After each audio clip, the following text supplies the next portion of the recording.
On today's Daily Slab, we talk about a guard who just had his highest point scoring game of the year this past weekend. We also talk about a division of wide receivers that is not doing very well in the NFL. And we are covering a couple of big news items happening in the baseball world. So sit back, relax, and enjoy today's Daily Slab. Welcome everyone to the Daily Slab. I am Nate, and our trender for today is James Harden. So Harden has been having a pretty good year, all things considered. He is excellent in both field goal percentage, free throw percentage, three-point percentage, expected field goal percentage, true shooting percentage, and offensive rating. In fact, all of those things are above his career averages. That's a good season. His assists, also above his career average, chilling at 10.6, leading the NBA. So James Harden, great year. But there is one thing that is not above his career average, and that is his points per game. That is below right now. But he did just score his season high against the Bucks in a big win that stopped the Bucks' 16-game win streak. He scored 38, including 20 points in the fourth quarter against Chris Middleton. A great game for him. Well, against the Bucks, Chris Middleton was guarding him, but a great game for him. 20 points in a quarter is almost his entire points per game for the entire season. And so hopefully, for the sake of Sixers fans and for James Harden collectors, he keeps this up as the Sixers near the playoffs, because they are going to need James Harden to look like James Harden if they want to have a chance at beating the Celtics or the Bucks in 7 games. As of right now, if you get 22-point a game James Harden, I don't know if they can do it. What's interesting here is that not only do the Sixers fans and cardholders hope that happens, they kind of need it to happen. In the last 6 months, his 2009 Topps Chrome Refractor, number to 500, PSA 10, that's dropped 17%. So they need him. They need him to continue having these types of games where he scores close to 40. To be able to move that card market and to be able to have a chance against the best in the East. In our post of the day, we've got a tweet from Daniel Jeremiah, and you can read the tweet here. I'm not going to read the whole thing. But he points out that there's only been 6 cornerbacks drafted from the Big 12 in the top 3 rounds of the draft of the last 10 years. That's not a lot. I mean, that's 30 rounds, and there's only 6 cornerbacks drafted in the last 10 years. That's not good. That's not good. If you're a Big 12 cornerback, that's kind of embarrassing. Now, the point of the tweet is to point out that Big 12 wide receivers that are getting drafted high are not really facing quality competition in their conference in college. And the reason that's important is because there's been a lot of disappointing Big 12 wide receivers in recent years. In fact, I went through and looked, and for wide receivers drafted in the top 2 rounds of the last 5 drafts, there have been 6 wide receivers taken. You have Tyquan Thornton from Baylor, CeeDee Lamb from Oklahoma, Jalen Reagor from TCU, Denzel Mims from Baylor, Marquise Brown from Oklahoma, and James Washington from Oklahoma State. Now, in the last year, these were their stats from this past season.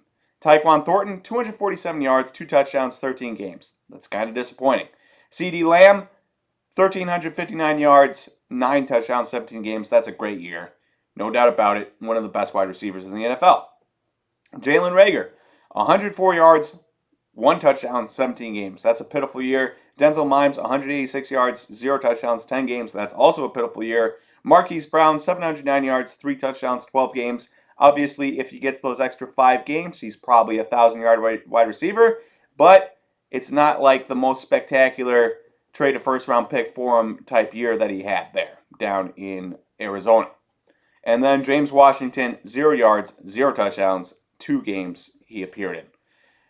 Not great stats across the board outside of CeeDee Lamb. Marquise Brown's stats were fine. Everyone else's stats were bad.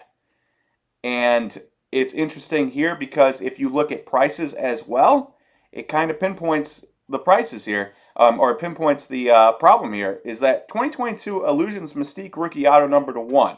So he doesn't have his Select or Prism or anything, Tyreek Thornton, or Tyquan Thornton. He doesn't have his Prism, Select, or anything like that. So you got to go lower on the list or lower on the totem pole of cards, which brings you to Illusions Mystique Rookie Auto number 1.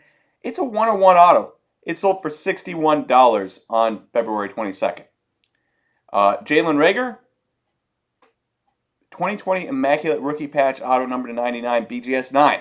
That sold for $25 March 5th. Then you have Denzel Mims, 2020 National Treasure Stars and Stripes Rookie Nike Patch Auto number 3. That sold for $129 on February 27th. That's a really nice card. That's a massive card.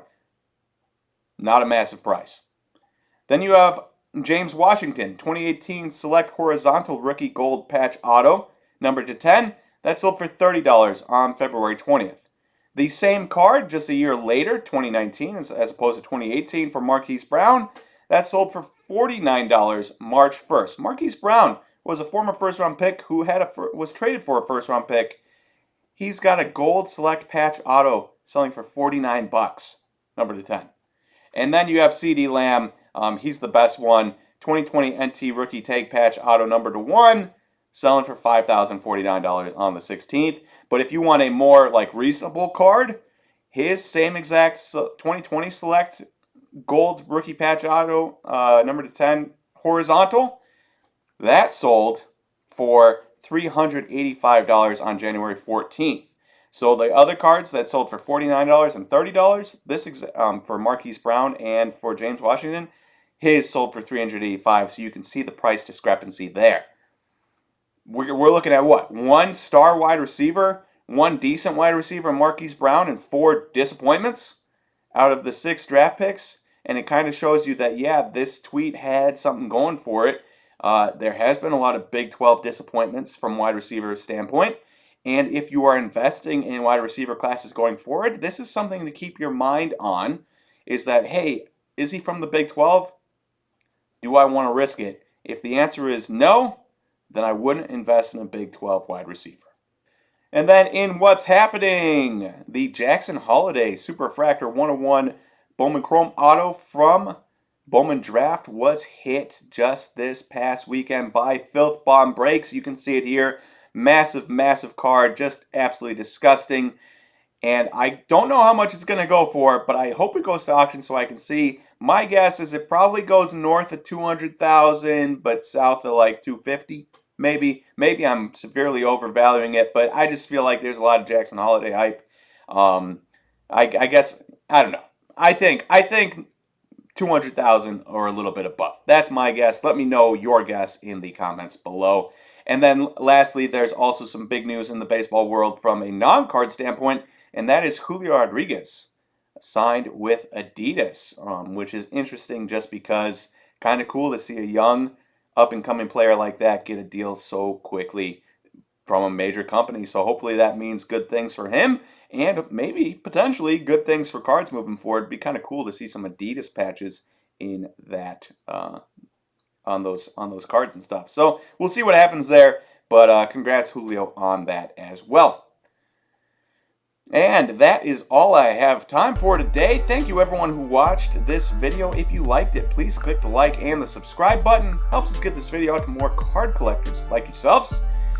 Thank you everyone, and I will talk to you guys tomorrow for the next Daily Slab. See you everyone.